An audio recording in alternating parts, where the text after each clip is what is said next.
بەناوی خوای بەخشندەی میهرەبان جوانترین سڵاوتان لێبێت بینەرانی ئازیز و خۆشەویست ڕۆژەوانانی ئازیز. خۆم بە خۆشحاڵەزانم لە ئەڵلقەیەکی دیکەی گفتوگۆ بە ئێوەی ئازیز شادەبینەوە. لەم ئەڵلقەیەدا باس لە گرنگی تەوبەکردن لە ژیانی موسڵماندا دەکەین بە میوانداری زۆر بەڕێز مامۆستا محەممەد نەسروڵڵا زانایی ئاینی کە لە ستۆدیۆ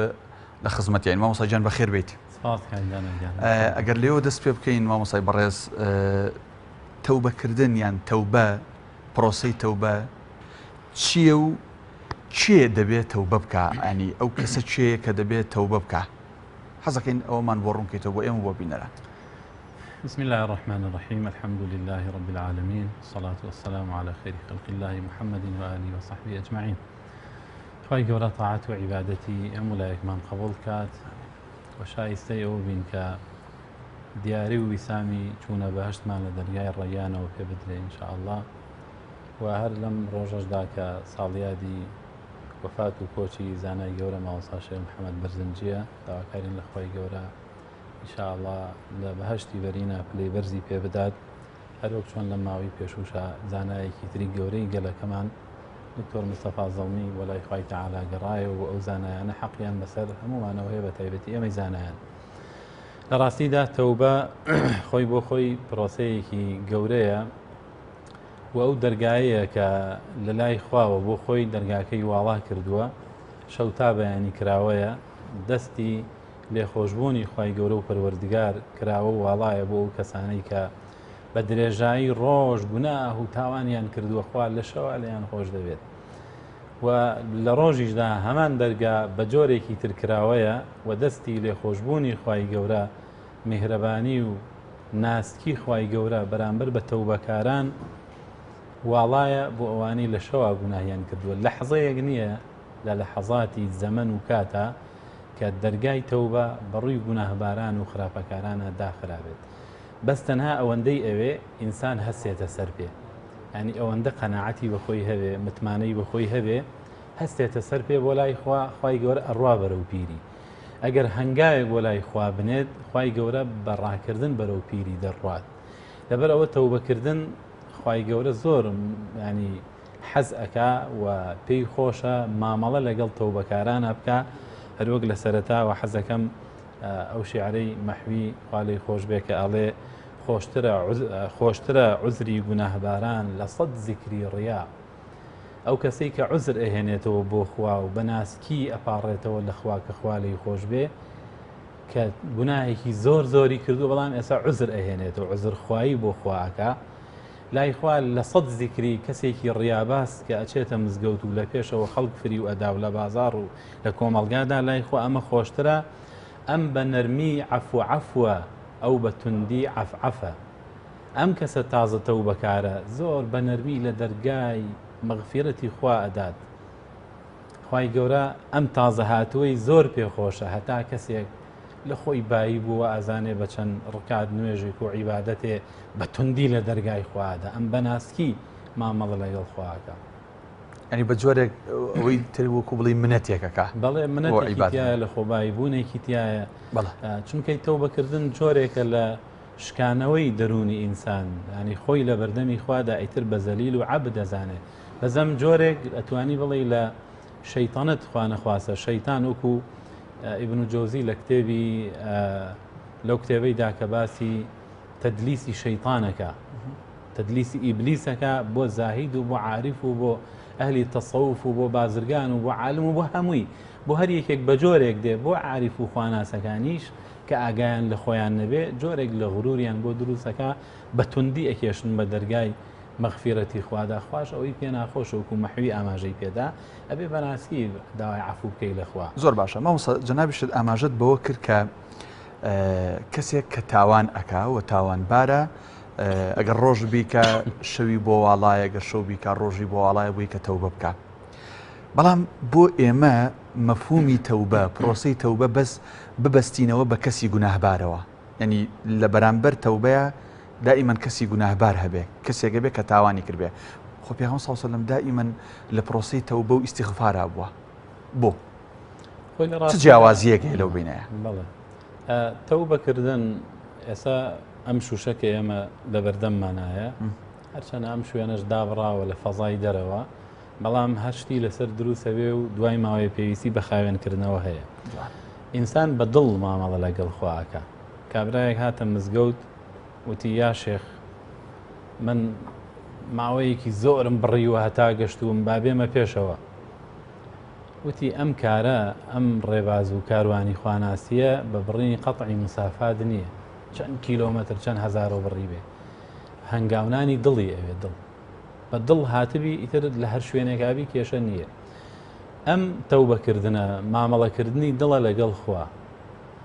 ئەنی ئەنقا ئەطهر قەلبی پێغەمبەری خوایە صلی الله عليه وسلم بەڵام لەگەڵەوە لە مەجلیسێکە 70 جار ئەستەغفر الله وأتوب إليه ئەمەی وتووە کەواتە مەرج نییە تەوبە لە بەرامبەر گوناها بێ گوناها نییە هەندێک جار لە بەرامبەر تەقسیرایە کەم تەرخەمیایە ئەکراتەوە ئەو شەو نوێژت بکردایە نەتکردو خۆ گوناهێکت نەکردووە بەڵام تەقسیری و کەم تەرخەمیمان بۆیە لە قیامەتایە ئەزانم مەلایکەکان ئەم گفتوگۆ لەگەڵ خواکەن ما عبدناکە حق عیبادەتیک بەو هەموو عیبادەتەوە ئەڵێن خوای ئێمە بە چاکی عیبادەتی تۆمان نەکرد لەبەرەوە تەوبەکردن ینی کە بە گەنجێک بڵی کاکە تەوبە بکە بۆ من پیاوم کوشتووە وانە ماڵی خەڵکم خواردووە چیم کردووە تەوبەکردن بۆ ئەوە نییە تەوبەکردن وەکو وتم بۆ هاتێگەیشتە بوو بڕمەوە سەویستمەوە پرسیارە بکەم کە بێ چێگەڵی بڵێ ئەستەغفر الله یان تەوبە بکە جەنابەت فەرموود بەڵێ خۆ پیاوم نەکوشتووە خۆ زینام نەکردووە خۆ چیم نەکردووە یعنی بۆ تاکی ئێمە موسڵمانی ئێمە ئاوا لە پرۆسەی تەوبە تێگەیشتووە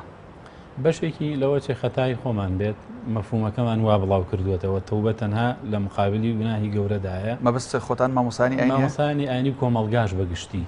یا مامۆسانی ئاینی وەکو پێویست تەوزیحاتیان نەدابێت شەڕۆڤەی ئەمەیان نەکردبێت بەشەکەی تری ئەوەیە کە بەڕاستی ئەبێ ئەمە خەڵک تێبگەێنین تەوبەکردن مامەڵەیەکی زۆر ناسکانەیە لەگەڵ خالق و معبوودە وانە ئەتوانین بڵین تەوبە جۆرێکە لە عیبادەت بەڵێ چۆن ینی سەرەتای دەرگای عیبادەتە شێخی گەیلانی بە ڕەحمەت بێ زۆر جوان وەصفی ئەم حاڵەتەمان بۆکە لە شوێنێکە ئەڵێ ئوبنوا ما نەقەستم ئەڵێ ئێوە بنیادی ئەو کاولکاریە دروستکەنەوە بنیادی بنێنەوە کە کاولتان کردووە بەچی بە گوناه بە خراپە بە تاوان بۆیە شێخی شەعراوی ڕەحمەتی خوای لێبێ ئەویش دەڵێ تەوبەکردن واتە پاراستن و حیمایەتی کۆمەڵگایە بۆ نمونە کەسێ گوناهەیەکە باشە ئەم کەسە ئەگەر تەوبەی بۆ نەبێ لە لای خوا وانە لە بارەگای خوا لە دەرگانەی خوا نەزانێت کە خوایەک هەیە قابل التەوبی وغافر الذنب ئیتر دوای ئەم گوناهە سەدی تریژەکە هەزاری تریژەکە چەندین گوناهی ترەکە ئەزانێ شتێگری ناوی ئەمەل بێ تەواو بەڵام نەخێر لە عیرفانی کەسەی کە نەوەتونەوە کەسەکەی بەڵێ بالفعل ینی لە عیرفانی ئیسلامە لە قورئانی پیرۆزە بە چاکتر بڵێن ورتر بڵێن ئەوەیە کە بەڕاستی تەوبەکردن ئەوەیە ئینسان بنیاد ئەنێتەوە جارێکی تر عورەیفی خوای گەورە موفقی کە لە شوێنێکا شتێکی جوان باسەکە ئاڵێ چوومە سجنێکەوە قسەی بۆ بەندیەکانە کرد سجنیەکان وتیان سجنیەکی لێ زۆر بەڕاستی تند و نالەبارە هەر بەر ئەوێ چەندین تاوانی ترەکە بۆ خۆی لە ژوورێکی ئینفرادیایە کورتیەکەمەوە ئەڵێ نەهات بۆ محازەرەکە ئەڵێ دوای ماوەیەکی تر ڕۆشتم وتیان وەڵاهی زۆر گۆڕاوە خوای گەورە هیدایەتی داوە چاک بووە وتم دەوەڵی زۆر مشتاقم بیبینم وتیان ئێستا ئەچین بانگیەکەین ئەڵێ ڕۆشتن هەر نەبوون هەرنا هەتا محازەرە تەواو بوو وتمان ئەرێکاکە بۆ نەهاتی دوایی کاتی وەڵی ئەم شەو تا بەیانی نەخەوتوم قسەم لەگەڵ مولحیدێکا کردووە کە خوا هیدایەتی بدات عورەیفی خۆی ئیعجابەکە ئەم پیاوە لەو حاڵەتەوە گەشتە ئەوەی ئێستا ئەو خەڵکی هیدایەت دەدا لەبەر ئەوە تەوبەکردن یعنی بنیادنانەوەی ئینسان خۆیەتی تازەترین شت ئەو گۆرانی بێژە بەناو بانگە ئەمریکای ڕاپی ئافرەتێک بوو کریستینا یعنی تۆ لە عیکرەمەی کوڕی ئەبوو جەهلەوە لە خالیدی کوڕی وەلیدەوە پرۆسەی تەوبەکردن بەڕێوەیە کاروانەکە بۆ کەسانێ نەکبوونا دەیان و سەدان گوناهی گەورەیان کردووە بوونەتە ئەسبابی شکستی ئیسلامەک و خالیدی کوڕی وەلید ڕەزای خوای لێبێ هەتا ئاگاتە کریستینا کە لەوە چێت دەیان و سەدان گەنجی فریو دابێ بە دەنگە خۆشەکەی بە گۆرانیەکانی بە هەڵسو کەوتەکەی بە سەماکەی بەڵام کاتێک کە بە حیجاب و لە چکەوە دەرئەکەوێ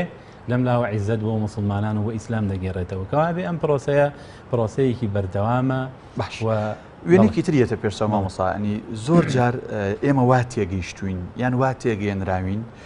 کە تەوبە بەس بۆ کەسێکە کە مسلمان نییە لە دائیرەی لە دەرەوەی بازنەی دینداری و مسلمانەتیە بەم پرۆسەیە بەم وشەی تەوبەکردە داخلی ناو دینداری بێت و ئیتر تەواو کۆتایی بە پرۆسی تەوبە دێت. ئەمە ڕاستە؟ ئەمە لەگەڵ معنای تەواوی تەوبایەتەوە یەک یان نەخێر وەک جەنابەت فەرموود تەوبە 100% لەگەڵمان ئاژی. لە ڕاستیدا خۆی تەوبە وەکو ئاماژەیەکی کورتیشمان پێدا تەنها یەک جار نییە عیلاجێک بێ بیخۆیت و کۆتایی پێبێت. وەکووتم تەشبیهی یەکەم بە فڵچەی سەیارە بۆ خاوێنکردنەوەی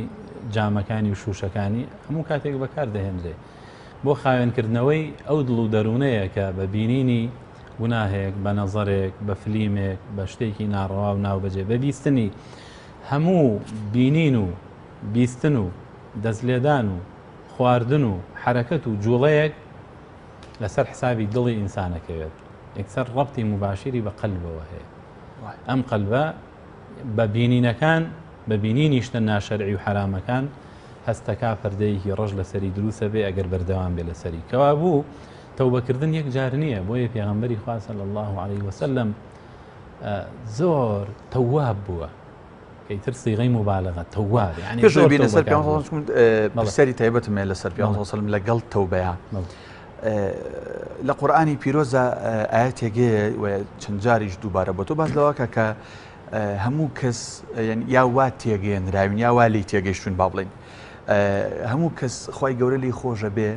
ئیلا ئەوەی کە شیرکی قەراردا بێ ئەوە ئەکەوێتە سەر ینی بەڕاز مامۆسا کەسێک کە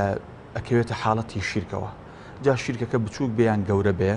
خۆکو هەموو شتێکی تر بۆی هەیە ئینسان تێی بکەوێ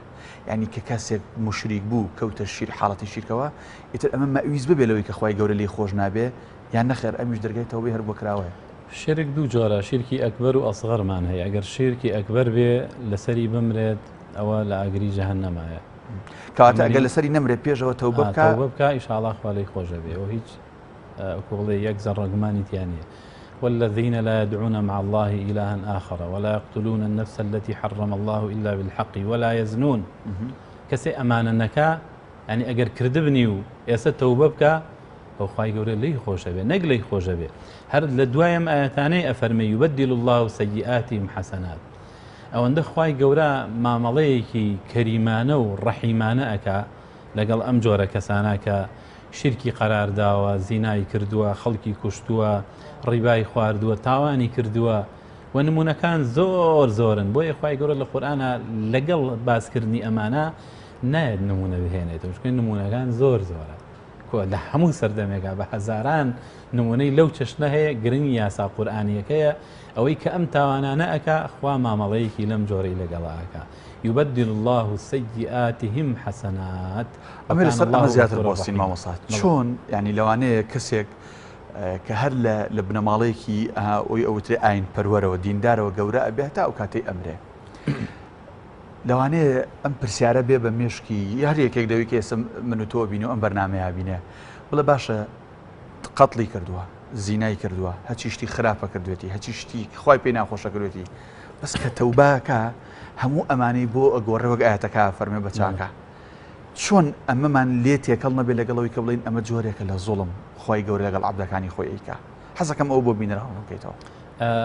ئاخرە مەرجی هەیە کاتێک کە خی گەورە بۆی ئەگۆڕێ بە چاکە سەیئاتەکانە گۆڕێ بە حەسەنات بۆی کە مەرجی تەوبەی تیاوێ کە بریتە لە پەشیمانبوونەوەیەکی قوڵ شۆڕبوونەوە بۆ ناخی پەشیمانبوونەوەکەش عملی قەلبیە اینجا بڕیاردا نەگەڕێتەوە بۆ سەری ئەو کەش و هەوایی کە ئەو گوناهانەی تیا کردووە وازی لێ بهێنێ کۆچکا بۆ شوێنێکە شوێنێکی خاوێنە شوێنێکی پاکە لە هاوڕێ لە وەزیفە هەتا لە شوێن لە کار لەمانە هەمووی ئەبێ کۆچکا بۆ شوێنێک گۆڕانکاری بەسەر خۆیان بهێنێ. لەبەر ئەوە لە هەندێک ئاەتی تریشا کە باسی تەوبە و ئەم شتانە کراوە باسی زوڵم کراوە لەگەڵیشی ئەفەرمێ و ئەصلح ئەبێت چاکسازی بکە ئەو کەسە ئەگەر کەسێکی گەندەڵکار بێ بە مەلاین و بە ملیۆن دۆلاری میلەت و خەڵکی خوارد بێ تەوبەی ئەم کەسە جیایە لە کەسێک خۆی و بینی خوا تاوانی ئەکرێ بڵێن حەق الله لەگەڵ حەق و ناس فەرقی هەیە لە تەوبەکەیە لە تەوبەکەوە فەرقی هەیە ئەوەی کە ماڵی میلەت پێشێ لە کاو ئێستا تەوبەکە ئەوێ هەتا لە ژیانایە ئەو پارە و سامانانە بگەڕێتەوە بۆ میلەت بۆ مەڵکی عام ئەگەرنا لە قیامەتە خوا لە بەرامبەر هەموو خەڵکی ڕای دەگرێت و ڕای دەوەستێت بخوای گەورە لەوانە ینی ئەگۆڕێ و خۆشە بێت کە بەس حەق اللهیان لایە حەق و ناسەکە بە خەڵکەکە لی خۆش بێت ئەوانەی کە مافی عەبد لە بینی خوا خۆیدایە و حەقی خوایە ئەتوانێ تەدەخل کات و لی خۆش بێ نەک حەقی بەندەکانە خوا تەدەخل لە حەقی بەندەکانی خۆیان ناکات ئەیسپێرێ بە خۆیان ئینسان ئازادە مکەڕەم و بەڕێزە لای خوا ئیترە و عەبدە لی خۆشە بێت یاوەکو چاکەکانی ئەم کەسە وەرەگرێ یاوەکو خوا نەخواسە خراپەکانی ئەم ئەدرێ بەسەر ئەوە لە ڕۆژی قیامەتە مامەڵەیەکی ئەل ئەو جۆرە وردە لەبەر ئەو کەسە کە تەوبە ئەکا ئەمەنە تەوبە مەنزیلەتێکی گەورەیە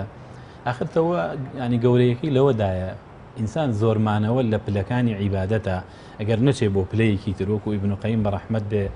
لە مەداریجەکەیە 99 پلە و مەدرەجی داناوە پێپلیکانە بۆ چوون بەرەو عبودیەتی کەماڵ لە هەمووی لە ئیاکە نەعبود و ئیاکە نەستەعینە جێگەی کردوێتەوە هەر 99 کە ئەبێ ئینسان لە یەک پلەوە نەمێنێتەوە لە پلەیەکە مایەوە خوا نەخواستە تووشی عوجبە بێ شەیتان یاری پێەکە لە کتێبی تەلویزی ئیبلیسەکەی ئیبن جۆزیە ئاماژەم پێدا ئەبێ هەوڵ بدا دەرچێ لەو پلە لەبەر ئەوە ئینسانی تەوبەکار وەختی وا هەیە 50 پلە پێشی ئەم کەسە ئەکەوێت کە ئەم هەر لە شوێنی خۆیان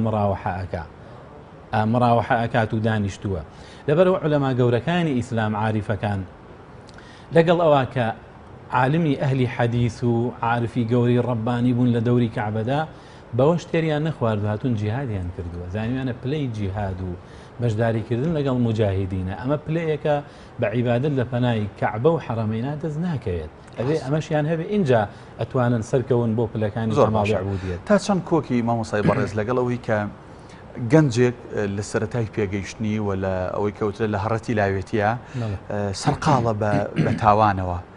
بێ ئاگا لەوەی کە خوای گەورە ینی چ فەرمانێکی کردووە کە نسیحەتێکە گرێ لەوانەیە باوکی برایەکی مامێکی کەسی گەورە پێ بڵێ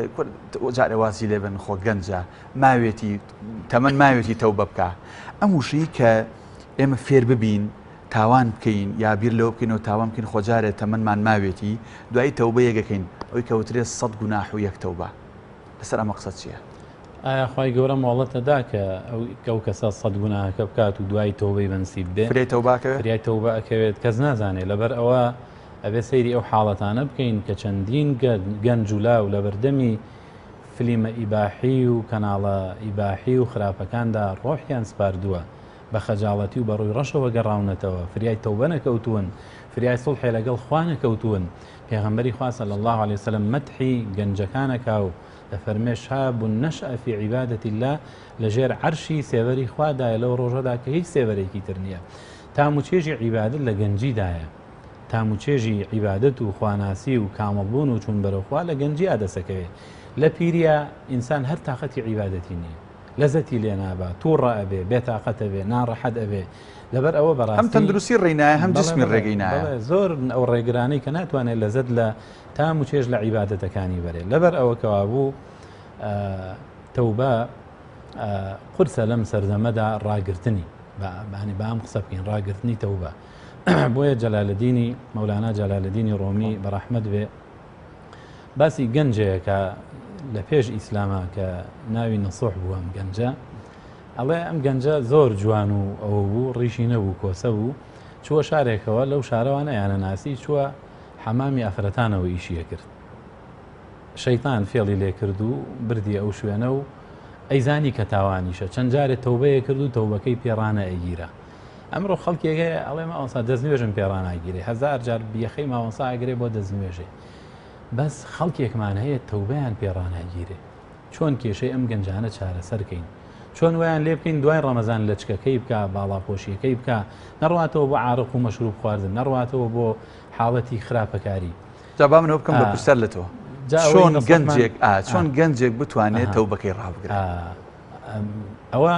لە قسەکەەوە ئەتوانین ئیستینباطیکەین جلال الدين دەفەرمێ ڕەحمەتی خوای لێبێ ئەم گەنجە چەند جارێ تەوبەیە کرد و بۆی ڕانایگیرە ئەیزانی کە ئەمە تاوانێکی گەورەیە کە ئەم پیاوە نێرینەی ئەو تا لە حەمامی ئافرەتانە ئیشەکات ئەڵێ ڕۆژێکیان ملوانکی کچی پاشاون بوو لە حەمامەکەەوە وتیان تەفتیشی هەرچی بوخچە و جلوشڵێ بیکەن گەڕان نەبوو وتیان تەفتیشی هەرچی ئافرەت هەیە لە حەمامەکەەوە بکرێ ئەبێ هەرچی جلوبەرگە لەبەریانە لایبن بۆی ئەم ملوانکە بدۆزرێتەوە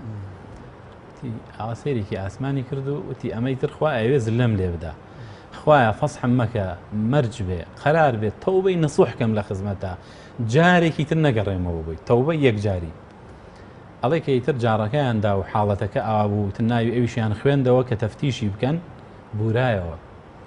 لە حەمامەکەەوە بورایەوە وتیان ئارەوەڵا ئەم بردوێتی ولای ئەمە و تەفتیشی کەن لەو کاتە ئافرەتێ بەدەنگی بەرز وتی مژدە بێ ئەوە لێرەیە ملوانکەکە ئیتر ئافرەتەکانم و لە خۆشیات چەپڵیان لێ ئەدا و خۆی گەورەیشی فەزەح نەکرد خۆشیاتەوە بەخۆیە ئیتر تاو تەوبەی کرد و وازی هێنا لە کارە خراپەکەی ڕاگررتنی تەوبە لەم سەردەمەدا بەڕاستی بە محەبەتی خوا ئەبێ بە محەبەتی پێغەمبەری خوا ئەبێ صلی الله عليه وسلم بەو مراقبە ئیلاهیە ئەبێ کورتەی تەقوا لە فەرمودەیەکە هاتووە ئەفەرمێ ئەوەیە لەکوێدا خوا پێی خۆش بێ و حەز بکە عەبد لەوێ بێ لەوێ بی لەکوێ خوا پێی ناخۆش بێ لەوێ نەبی لەوێ نەبی ئەمە کورتەی تەقوا و ئەمە کورتەی ئەوەیە کە ئینسان بتوانێت تەوبەکەی خۆی ڕانی ڕاگیرکە و بیوەستێنێت تەوبە ئەبەم شتانە ئەوەستێ بیرم ناچێتەوە دکتۆر محسین خوای گەورە موفقی بکە ڕۆژێک باسی فەڕەنسای بۆ کردین ئەڵێ چوین بۆ هەندێ مەرکەز و زیاتر لە 15 ساڵ لەمەوە پێش بۆی باس کردین گەنجمانە بینی لە مزگەوتەکانە چەند عاشقی دین عاشقی خوا عاشقی ئیسلام ئەڵێ وەڵاهی کە ئەچیتە دەرەوە پیاوی 70 ساڵ لە بەردەمی گوناها ئەگەر ئیمانێکی بەهێزی نەبێ خۆی پێناگیرێ وەکو ئاو شتێکی موباحە تاوانکردن باشە وتم بەم گەنجانە ئێوە چی وای لێ کردوون ئەم هەموو عەشق و محەبەتتان بۆ خوا بۆ دین هەبێ وتیان وەڵاهی بەس محەبەتی خوا و پێغەمبەر بەتایبەتی محەبەتی پێغەمبەری خوا صلی الله عليه وسلم کە بەڕاستی ئێستا ناتوانین ئێمە لەم ماوە کورتەیە کە باز لە تەوباکەین باز لە خۆشەویستی و محەبەتی خوا و پێغەمبەرکەین ئینشاءڵڵا بەرنامەیەکی تایبەتی بۆ لەم زنجیرە گفتوگویە بۆ جێیەکەینەوە بۆیی کە هەر لە ینی دانەبڕە لەمە بابینە سەر پێغەمبەر صلی الله علیه و سلم مامۆستا جەنابیشت خەریب و ئاماژەیەکی پێ بکەین من وەستانوی لەبەرەوەی کە سیلسیلەکە تاواکەین پێغەمبەر صلی الله علیه و سلم لە دوای دەستنوێژ هەموو جارە لە دوعاکانیان فەرمێتی اللهم اجعلنا من التوابین ئەنجا دوایی متطهرین وانە بۆ پێغەمبەر صلی الله عليه وسلم دائما هیوا خواز بووە ئاوەتە خواز بووە دوعای کردووە کە خوای گەورە بیژێڕێت لەو کەسانی کە تەوبەکارن تەوبە ئەکەن بۆ پێغەمبەری خوا صلی الله عليه وسلم ئەندێ شتێک کە کردووە ئەگەر لە خۆشیدا مەوجود نەبوو بێ وەکو پێشەنگ و قودوە و ئوسوەیە کە موسڵمانان چاوی لێ بکەن خوای گەورە خۆی لە قورئانە مژدەی پێداوە کە لە گوناهی ڕابردووت و داهاتووشت خۆش بووین بەڵام لەگەڵ ئەوەدا زۆر کەسێکی تەواب بووە کەسێکی منیب بووە کەسێکی ئەواب بووە وەلای خوای گەورە و پەروەردگار دەستنوێژگرتنەکە پاکردنەوەی ظاهیری ئەندامەکانی دەستنوێژە ظاهیری ئەندامەکانی چوونە خزمەتی خوای گەورە خاوێن دەکرێنەوە باڵتینەکەشی بەم دوعا ئەبێت اللهم اجعلني من التوابين وجعلني من المتطهرين اینجا لەو کەسانی کە خۆیان خاوێن دەکەنەوە پێغەمبەری خوا صلی الله عليه وسلم زۆر حەزی بە هاوڕێیەتی تەوبەکارانی تازە هەبووە ینی ئەوانەی کە سەدان و هەزاران زەربەیان لە ئیسلامدا بوو کە وەختی ئەهاتن بە تەوبەکاری بە زەردەخەنەوە پێشوازی لێەکردن دەستی ئەگوشین لەبەریان هەڵەسا پیرۆزبایی لێئەکردن ڕێزی لێ ئەنان ڕۆڵی پێئەدان لە ئیش و کارەکانە ئەمە هەمووی گرنگی مەقامی تەوبە پیشان ئەدا لای پێغەمبەری خوا صلی الله عليه وسلم پاشان تەوبەکردن لە دوعای وادا ئەیفەرموو اللهم اغفر لي خطيئتي وجهلي وإسرافي في أمري خوایە لە ئەو هەڵانم خۆش باخر خەتیئە و سەیئە فەرقیانەیە خەتیئە گوناهێکە بە ئەنقەز ناکرێ بە عەمدی یانیە سەیئە گوناهێکە بە عەمدی ئینسان ئەنجامیەدا سوور ئەزانێت گوناهە و تاوانە و لادانە بەس ئەیکات ئەی فەرموو خوایە لەو گوناهانم کە بە عەمدی بە دەزەنقەز نەمکردوون وەجەهلی نەزانینەکانم وإسرافي في أمري كاروبارك زيادة الريم تيا كردبه وما أنت أعلم به مني تۆ باشتر من ئەناسیت و ئەزانی من چیم و من چەند احتیاجم بەم لێ خۆشببوونە هەیە ئاوا لە خزمەتی خی گەورەدا داوای لێبوردنی ئەکرد ئینسانی حاجی دوای عرفە و دوای ئحرام و کۆمەڵی قۆناغ اینجا خی گەورە ئەفەرمێت ثم أفيضوا من حيث أفاض الناس واستغفر الله دوای هەموو سڵاودانەوەی نوێژێکی فەرز سێجار سونەتە بڵین ئەستەغفر الله بۆ نوقسانی کەم و کوڕیە داڵغەیە کە ئەڕوا بە ئیستیغفارەکان جوبرانی ئەو شتانە ئەبێتەوە بۆیە زۆر پێ زۆر ئەو کەسانی خۆشوی سۆلی نزیک بوونەوە تەنانەت مامۆستای بەڕێز لە قورئانی پیرۆزیشە خی گەورە خۆی ئەفەرمێ ینی معلومی جەنابەتە خی گەورە خۆی ئەوانی خۆش ئەوێ کە تەوبە ئەکەن وایان نا هیچەنها ئاەتمان هەیە لەسەرەوەی کە خی گەورە خۆی تەوبەکارانی خۆشوێ خۆی بەدەم تەوبەکارانەوە چ حەسەکەم لەسەر ئەوەش کەمێک بۆستیت خی گەورە ئەفەرمێ لە قورئانە وتوبوا إلى الله جميعا أيها المؤمنون لعلكم تفلحون جميعا تەواو خودی پێغەمبەرەوە خاطەبەی مؤمنی ژەکە هەموو پێغەمبەر صلی الله علیه و سلم گەورەی ئیماندارانە سەییدی ئیماندارانە لەوە دەست پێەکە هەتا کەسێکە ئیتر لە دڵی داوە تەوبەکردن و گەڕانەوە بۆ لای خوا هەموو ئەمانە دەگرێتەوە تەوبەکردن لەبەرەوە تەوبەکردن بەڕاستی سەرەتا و نیهایەتە وەکو هەر ئیبن قەیم ئەفەرمێ سەرەتای دەرگایە و ئەخیری دەرگاشە ئەبێت لە سەرەتا و هەتا ئەخیرا ئینسان خەریکی ئەم پرۆسە گەورە بێت بۆی خی گەورە وەصفی عەبدە ساڵحەکانی خۆی دەکات دەفەرمێ كانوا قليلا من الليل ما يهجعون بە شەوە جێگەکە بە خۆیانەوە نانگرێت هەڵەسن چیەکەن أم عبد صالحان كانوا قليلا من الليل ما يهجعون وبالأسحار هم يستغفرون چونکەی شەو بۆ خۆی خەڵوەتگای عابیدان و عاریفانە جەوێکی ناسک و ئارامی هەیە وەکو لە سەرەتاشەوە ئاماژەم پێدا ئەو حاڵەتە ناسکە بە ناسکیش ئینسان داوای ئیستیغفار لە خوا ئاکات داوای ئیستیغفار بکە خوا لێت خۆشە بێ داوای هەر شتێ بکە لەو بەرە بەیانەدا خی گەورە مامەڵەیەکی ئاوا دروست و ڕێک و شەفاف لەگەڵ عەبدەکانی خۆیدا دەکات لەبەر ئەوە خی گەورە و پەروەردگار تەوبەکاران لە قورئانی پیرۆزان مەقامێکی زۆر گەورەیان هەیە دیارە تەنانەت ئەمەنە عەفواتەکە گەورەیە بۆ ئەوانش کە لە خارجی بازنەی ئیمان و ئیسلامان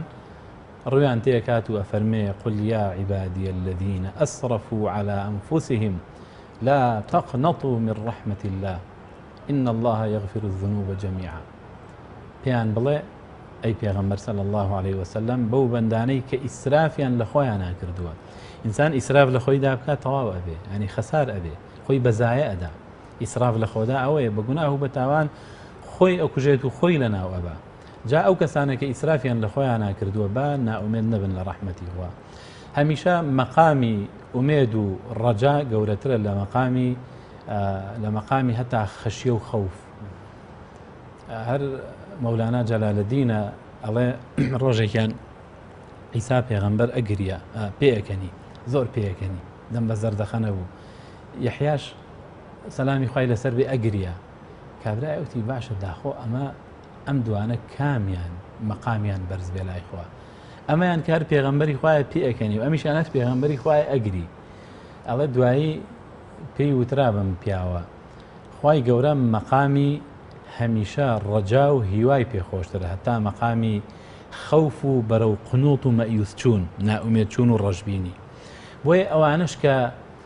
چەندین ساڵە عارەقە خۆنەوە تاوان ئەکەن لە مانگی ڕەمەزانە نوێژیان نەکردووە لە دایکی خۆیانیان ناوە ئازاری باوکیان داوە ماڵی خەڵکیان خواردووە خوا ئەفەرمێ وەرنەوە بۆلام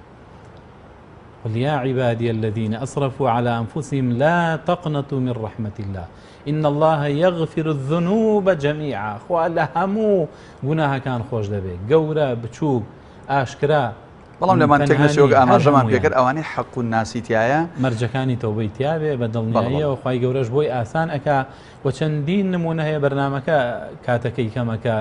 ئەو کەسانی کە تەوبەکاری تازن و ماڵی خەڵکیان خواردووە و چۆن ماڵەکە بگەڕنەوە خەڵک گرنی ئازا کردوون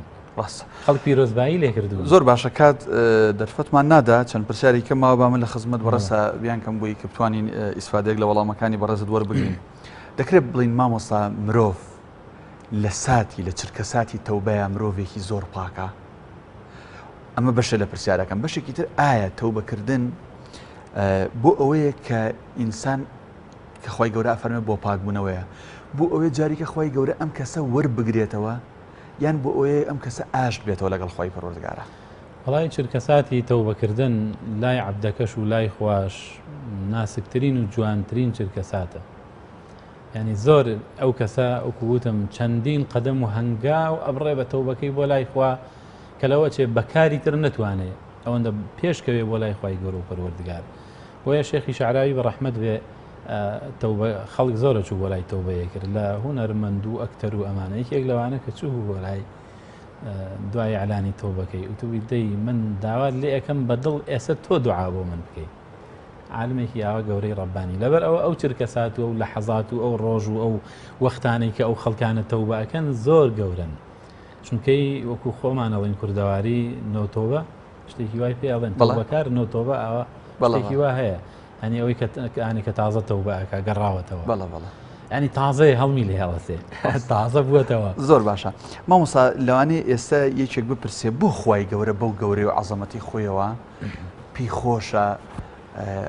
عەبدەکانی دائیمەن تەوبە بکەن و ئەو چرکەساتەی زۆر پێخۆشەکە عەبدێکی تاوانبار ئەگەڕێتەوە بۆ لای بۆ خی گەورە ئەم فەرەحی و خۆشی لای خی گەورە هۆکاری چییە؟ خی گەورە خۆی پێی خۆش نییە عەبدەکانی لە مەعسیەت و تاوانە بن چونکەی زەرەرکەری یەکەم عەبدەکە خۆیەتی خی گەورە زەرەر ناکە ئین الله هو الغنی. خی گەورە غەنیە دەوڵەمەند دەبێ نیازە ئەگەر هەموو سەرزەوی لە تاوان نابێت چی لە مڵکی خواکەمەکە هیچ هەمووشی سەری لە سوژدەدا بێ بەردەوام هیچ لە مڵکی خوا زیاد ناکە لەبەر ئەوە لە ڕێژەی ئینسانەکان زیاتر مەلایکەتەکان لە عیبادەتان هێستا بستێک لە کەون و کائینات مەلەکێکی تایە ساجدن ئەو قائمن ئەو ڕاکعن عیبادەتی خوا ئاکاتیایە کابێ بۆ بەرژەوەندی عەبدەکە خۆیەتی لە مڵکی خوا زیاد ناکە بەڵام بۆ ئەوەی ناوەکانی خوا ناوی وەکو تەواب وەکو غەفار ئەم ناوانە ڕنگ بداتەوە پرشنگی ئەم ناوانە بدا لە عەبدەکانی بەشێکی ئەم ناوانە لەو ڕێگاوە پرشنگ و بریسکەی ئەم ناوانە دەرەکەوێت کە کەسێکی تەوبەکار وەختێ تەوبە ئەکا و ئەگەڕێتەوە. تۆ حساب کە باوکێک کوڕەکەی چەند جار عاجزی ئەکا فەرمانی ئەشکێنێ محارەبەی ئەکا دژایەتی ئەکا ئەو باوکە بەری ئەکا لە هەموو شتێ تازە ئاش نابێتەوە لەگەڵیە بەس خواوان نییە وەلیلله المەسەل الأعلا. ئەو لەحزەی کە ئینسان گەڕایەوە خۆشترین لەحزەیەتی لەگەڵ خوای خۆیدا. زۆر باشە کاتم تەواو بوو لەسەر کۆی بەرنامەکە لەسەر تەوبەکە پرۆسێکی زۆر گرنگە لە قسەکانی جەنابی بیشتا بۆمان دەرکەوت کە گرنگی تەوبە لە فەرمودە شیرینەکانی پێغەمبەر صلی الله علیه و سلم هەم لە ئاەتە پیرۆزەکانی خی گەورە چۆنە حەزەکەم دوا قسەی خۆت لەسەر پرۆسەی تەوبە دوا قسەم شعرێکی یارمەحویە ڕەحمەتی خوای لێبێ چونکەی زۆر ڕەبتی بە بابەتەکەەوە هەیە زۆر جار خەڵکە گوناه و تاوانەکە ئەیخاتە سەری شەیطان و سەری خەڵکی تر و ئەمانە مەحوی دەڵێ نە شەیطان و نە دەوران و نە خزمانم بە من ناکەن